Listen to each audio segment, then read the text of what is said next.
দিনের বেলায় রোজাদার ব্যক্তি সহবাস করলে তার বিধান কি?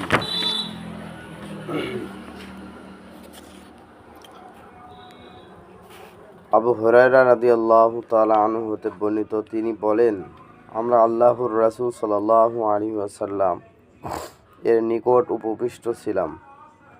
এমন সময় এক ব্যক্তি এসে বলল, হে আল্লাহর রাসূল, আমি ধ্বংস হয়ে গেছি।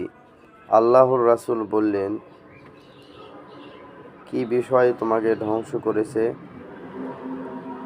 সে বলল, আমি সাইম, রোজা রাখা অবস্থায় আমার স্ত্রীর সাথে মিলিত হয়েছি।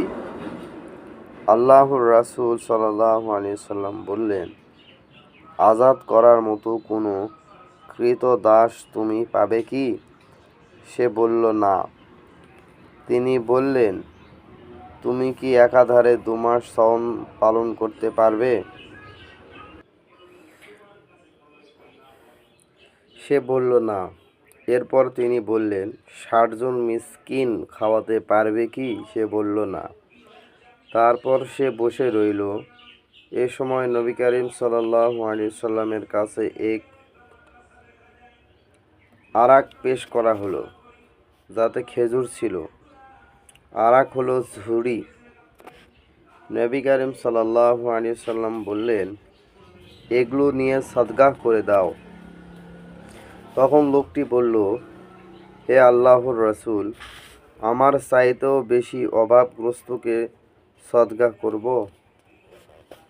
আল্লাহর শপথ, মদিনার উভয় লাবা অর্থাৎ উভয় প্রান্তের মধ্যে আমার পরিবারের চেয়ে অভাবগ্রস্ত কেউ নেই।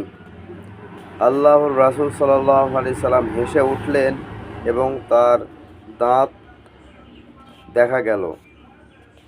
অতঃপর তিনি বললেন, এগুলো তোমার পরিবারকে খাওয়াও।